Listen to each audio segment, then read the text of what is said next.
Hello, welcome to DPM QA 117। ठीक है। पहला क्वेश्चन क्या बोल रहा है? If n is equal to की पावर थ्री, थ्री की power two, then how many sets of two distinct factors of n are coprime to each other. ठीक है। Sets of two distinct factors बोला है ना।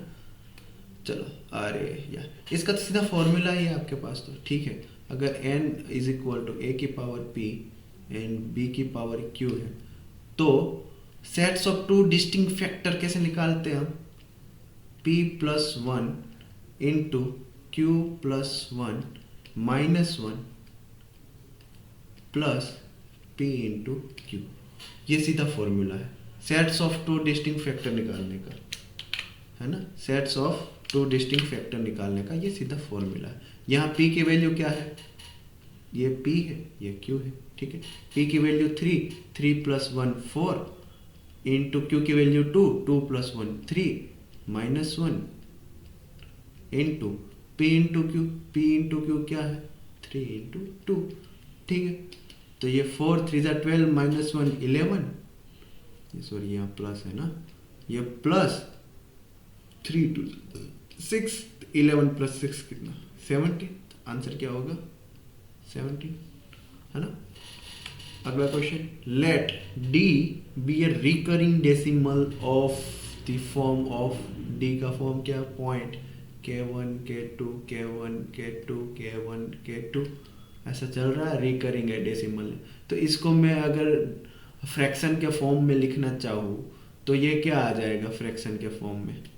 k1 k2 by 99। अगर आपको recurring decimal को fraction form में लिखना आता है तो सीधा ही आपको पता चल जाना चाहिए। अगर 0.323232 ऐसे चल रहा है तो इसको मैं क्या बोलता है? इसको x बोलता है। x इज इक्वल टू इतना है तो 100x is equal to what? 32.3232। इसमें से मैं अगर मैं x निकाल दूँ, 0.323232 निकाल दूँ तो उसकी जो टेल है, टेल कट हो जाएगी।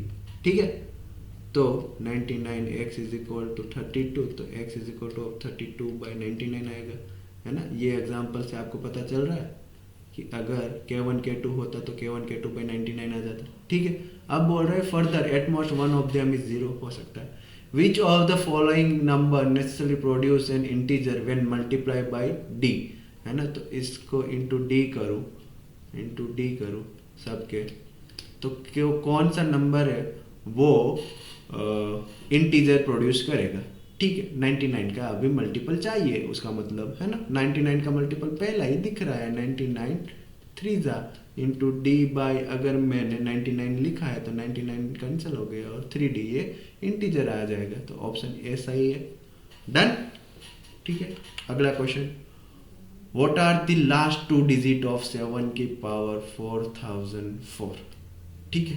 7 की पावर 4004 मतलब देखो 7 स्क्वायर की पावर में 2002 लिख सकता हूँ, है ना। मतलब क्या हुआ? 49 की पावर 2002। यहाँ मैं 49 का स्क्वायर की पावर 1001 लिख सकता हूँ। अब 49 का स्क्वायर कितना होता है? 2409, है ना। 49 का स्क्वायर क्या होता है? 2401। मेरे को तो लास्ट टू डिजिट ही चाहिए, तो यहाँ 01 की पावर 1001 लिख सकता हूँ। एक बार मेरे पास यहाँ लास्ट डिजिट 1 आ गया तो मेरा लास्ट डिजिट तो 1 ही होगा, और सेकंड लास्ट डिजिट इसके आगे जो 0 है उसका मल्टीप्लिकेशन ये पावर में जो लास्ट डिजिट है उससे, तो 0 इंटू 1 0 ही होगा। तो मेरे लास्ट टू डिजिट क्या आएगा? 010101। ठीक है।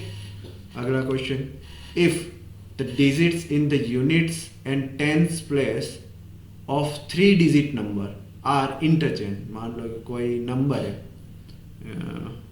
ठीक है, कोई नंबर है, मान लो 363, कोई नंबर मान लो 312, ठीक, 312। a new number is formed which is greater than the original number। ठीक है। अरे 63 दे दिया है। ठीक है। तो कोई नंबर मान लो x, y और z, इसमें लास्ट टू डिजिट कौन है? ये है, और ये इंटरचेंज हो गए x z y बन रहा है। एंड बोल रहा है which is greater than the original number by x 63, मतलब ये वाला ग्रेटर है, मतलब क्या हुआ, यहाँ देखो तीन, इसको मैं 100 into x plus 10y plus z, ये 100x plus 10z plus y है, इसमें ये तो कॉमन ही है, तो ये दोनों साइड के डिफरेंस में ये चला जाएगा, और ये पूरा नंबर बड़ा है तो मतलब क्या हुआ, z बड़ा होगा y से, ठीक है, तो z बड़ा है y से, तो ये डिफरेंस लूंगा तो 10z माइनस z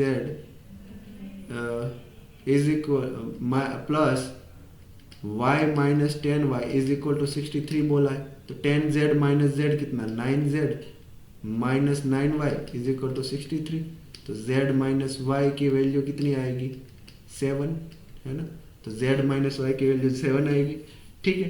तो यहाँ क्या क्या आ सकता है, z की वैल्यू अगर मान लो कि मैंने 7 मान ली तो y 0, है ना, z की वैल्यू मैंने 7 ही मान सकता, फिर 6 तो मान नहीं सकता, 8 मान ली, 6 मानूंगा तो भाई माइनस आएगा ना, इसलिए बोल रहा हूँ, 8 मान ली मैंने तो ये 1, 9 मान ली तो ये 2, तो y की वैल्यू 0, 1 और 2 ही हो सकते हैं। उसने पूछा क्या, then all the possible values of x are, suppose that digit in the unit place हमने क्या लिया था, यूनिट प्लेस यहाँ पे y लिया था, ठीक है ना, unit place y, x the possible value of y is equal to what, 0, 1 and 2, 0, 1 and 2, ठीक है। अगला क्वेश्चन क्या बोल रहा है, late m be a positive integer such that m plus 4 is divided by 5, ठीक है, मतलब m plus 4 divided by 5 remainder 0 आएगा, then the smallest positive integer when n greater than 2 such that m plus 2n divided by 5